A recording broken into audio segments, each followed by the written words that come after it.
बिस्मिल्लाहिर्रहमानिर्रहीम। अस्सलाम वालेकुम। खुश रहें, आबाद रहें, जहाँ भी रहें, हैप्पी रहें और हेल्दी रहें। तो मैं हूँ फ़ाइज़ा और वेलकम करती हूँ आपको चटपटे पकवान में। तो चटपटे पकवान में आज मैं बना रही हूँ रमज़ान स्पेशल रेसिपी।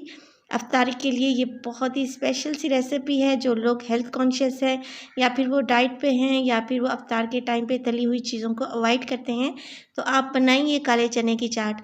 इंशाल्लाह आपको ज़रूर पसंद आएगी। चटपटी सी ये काले चने की चाट खाने में बहुत ही टेस्टी लगती है और बनाने में भी बहुत ही ईजी है। तो चलें जी, जल्दी से चलते हैं अपनी रेसिपी की तरफ। रेसिपी पसंद आए तो प्लीज़ इसे लाइक कर दें और चटपटे पकवान को सब्सक्राइब भी कर लें। तो चलें जी, स्टार्ट करते हैं। तो काले चने की चाट बनाने के लिए सबसे पहले तो मैंने ले लिए थे 250 ग्राम चने, जिन्हें मैंने 1 टीस्पून मीठा सोडा डाल के पूरी रात के लिए भिगो दिया था। और पूरी रात भिगोने के बाद मैंने इनका पानी ड्रेन कर दिया है। दूसरा पानी, साफ़ पानी डालने के बाद मैंने प्रेशर कुकर में इनको सॉफ्ट कर लिया है। तो चलें जी, अब इसकी बना लेते हैं मज़ेदार सी चाट। तो चाट बनाने के लिए एक कढ़ाई में मैंने ले लिया है 2 से 3 टेबलस्पून है मेरे पास ऑयल। और अभी फ्लेम को मैंने ऑन नहीं किया। कढ़ाई अभी हमारी ठंडी ही है, तो इसमें मसाले शामिल करेंगे। 1 टीस्पून डाला है मैंने सफ़ेद ज़ीरा, 1 टीस्पून काला नमक, half tea spoon regular salt जो हम घर में इस्तेमाल करते हैं वो डालेंगे। इसके अलावा मेरे पास है सुरख मिर्च का पाउडर 1 टीस्पून या अकॉर्डिंग टू योर टेस्ट। ज़ीरा पाउडर इसमें शामिल हो जाएगा, पिसा हुआ 1 टीस्पून। और ये है गरम मसाला, 1/4 टीस्पून इसमें जाएगा पिसा हुआ गरम मसाला। अच्छा सा कलर आए हमारे काले चनों की चाट में, तो 1/4 टीस्पून इसमें डालूँगी मैं हल्दी। इसके अलावा 1 टीस्पून भर के इसमें डाल रही हूँ मैं चाट मसाला। आप अपने टेस्ट के अकॉर्डिंग इसको कम या ज़्यादा इन मिसालों को कर सकते हैं, मगर 250 ग्राम चनों के लिए ये मिसाला परफेक्ट है। तो ये देखें, यहाँ पे मैंने फ्लेम को ऑन कर लिया है। मिसालों को घी में मिक्स कर लूँगी और इनको मिक्स करूँगी तकरीबन 20 से 30 सेकंड के लिए, जब तक कि हल्के से मिसाले ये रोस्ट नहीं हो जाते और इनमें से अच्छी सी एक खुशबू नहीं आने लग जाती। तो आपने यहाँ पे मुसलसल चम्मच चलाते हुए लो फ्लेम पे इन मिसालों को भून लेना है 20 से 30 सेकंड के लिए। आप देख रहे होंगे मिसालों ने यहाँ पे फूलना शुरू कर दिया है, यानी कि ये अपने साइज़ में देखें डबल हो रहे हैं। इसका मतलब है ये अच्छे से भून चुके हैं। चलें जी, मसाला यहाँ पे तैयार है। अब मैं ये करूँगी, इसमें डालूँगी तकरीबन 3 से 4 टेबलस्पून पानी के और दोबारा से मिक्स कर लूँगी। मिक्स करने के बाद 1 मिनट के लिए दोबारा हम इस मिसाले को पकाएंगे, ताकि जो हमने इसमें स्पाइसेस यूज़ किए हैं उनका कच्चापन चला जाए और बेहतरीन सी खुशबू आने लगे और ऑयल जो हमने इसमें शामिल किया है वो भी ऊपर आ जाए। तो वीडियो अगर अच्छी लग रही हो तो प्लीज़ वीडियो को लाइक करें और चटपटे पकवान को सब्सक्राइब भी कर लें। तो चलें जी, मसाला हमारा यहाँ पे रेडी है, ऑयल ऊपर आ चुका है। अब जो चने मैंने बॉईल करके रखे हुए थे, देखेंगे किस हद तक सॉफ्ट हो चुके हैं।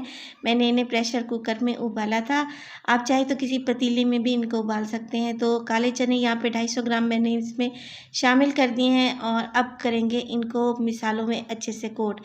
एक एक चने पर सारे मिसाले अच्छे से लग जाने चाहिए। बहुत ही अच्छे से आपने चम्मच को चलाना है और इन मसालों को चनों में अच्छे से कोट कर लेना है। तकरीबन 1 मिनट के लिए मज़ीद इनको फ्राई करेंगे, ताकि अच्छे से मिसाले इन पर लग जाएं। और 1 मिनट के बाद फ्लेम को ऑफ़ कर देंगे और चनों को ठंडा होने के लिए एक साइड पे रख देंगे। ये देखें, माशाल्लाह से चने मिसालों में अच्छे से कोट हो चुके हैं और इनकी लुक भी कितनी अच्छी सी आई है। तो तकरीबन 15 मिनट के बाद चने ठंडे हो चुके हैं। तो जिस डिश में आपने चनों को सर्व करना हो, आपने कढ़ाई से निकाल कर उस डिश में डाल देने हैं। अब इसमें डालेंगे मज़ीद चीज़ें। तो ये देखिए, माशाल्लाह से ठंडे होने के बाद मज़ीद अच्छे से इन पर स्पाइसेस कोट हो चुके हैं। अब मैं इसमें डालने लगी हूँ 1 कप मेरे पास है 1 प्याली, यानी कि 2 मीडियम साइज़ के आलू उबले हुए, जिन्हें मैंने छील कर काट लिया है और ये ठंडे आलू हैं। बारीक कटी हुई 1 हरी मिर्च को इसमें शामिल करेंगे। अगर ज़्यादा स्पाइसी खाते हैं तो क्वांटिटी को बढ़ा भी सकते हैं। प्याज इसमें डालूंगी, मैंने बारीक लच्छे करके डाले हैं, आप चाहें तो चॉप कर लें। प्याज जब भी मैं डालती हूँ दही बल्लों में फिर चना चाट में, मैं उनको पहले फ्रिज में रख देती हूँ ताकि इनकी एक्स्ट्रा एसिडिटी निकल जाए। तो ये देखें, प्याज डालने के बाद इसमें एक बड़े साइज़ का टमाटर है, जिसके बीज मैंने रिमूव कर दिए हैं और छोटा छोटा सा चॉप कर लिया है, ये इसमें शामिल कर देंगे। 4 से 5 टेबलस्पून हरा धनिया बारीक कटा हुआ इसमें शामिल कर देंगे और इसमें डालूंगी मैं पुदीने के पत्ते। बहुत ही फ्रेशनेस देते हैं चाट में, आप भी ज़रूर ऐड किया करें। और देखें 1 टेबलस्पून के बराबर पुदीने के पत्ते इसमें डाल देंगे। इसके अलावा जो चीज़ मैं इसमें शामिल करने लगी हूँ वो है खीरा, जिसकी स्किन मैंने नहीं उतारी।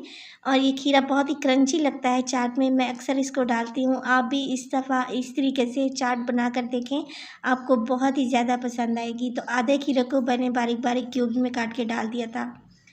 इसके बाद इसमें डालूँगी मैं तकरीबन 2 अदद थे मेरे पास लीमू, जिनका रस मैं इन पे डाल रही हूँ। और कोशिश करें कि बीज को आप रिमूव कर दें। बीज जब खाते वक्त मुंह में आते हैं तो अच्छे नहीं लगते। बस जी यही चीज़ें चाट में इस्तेमाल होंगी और बाद में इसकी अच्छी सी मिक्सिंग कर लेंगे तो काले चने की चाट हमारी यहाँ पे रेडी है। बहुत ही टेस्टी, बहुत ही रिफ़्रेशिंग, क्योंकि मैंने इसमें खीरा डाला है। इसके अलावा मैंने इसमें पुदीने के पत्ते डाले हैं। खाते वक्त ये बहुत ही टेस्टी लगते हैं और रोज़े के टाइम पर ये आपको फ्रेश कर देते हैं। तो चना चाट को गार्निश करेंगे टमाटर से और इसके अलावा लीमू के स्लाइसेस से। और देखने में माशाल्लाह इतनी अच्छी लग रही है, खाने में भी बहुत ही टेस्टी है। इस रेसिपी को ट्राई करें और अपना फीडबैक दें कि आपको मेरी रेसिपीज़ कैसी लग रही हैं। माशाल्लाह से चना चाट एकदम बेहतरीन बनी है। आप भी बनाएं और इसको एंजॉय करें। तो अपना बहुत सारा ख्याल रखिएगा। फ़ाइज़ा को भी अपनी दुआओं में याद रखिएगा। मुझे दीजिए इजाज़त। टिल देन, अल्लाह निगहबान।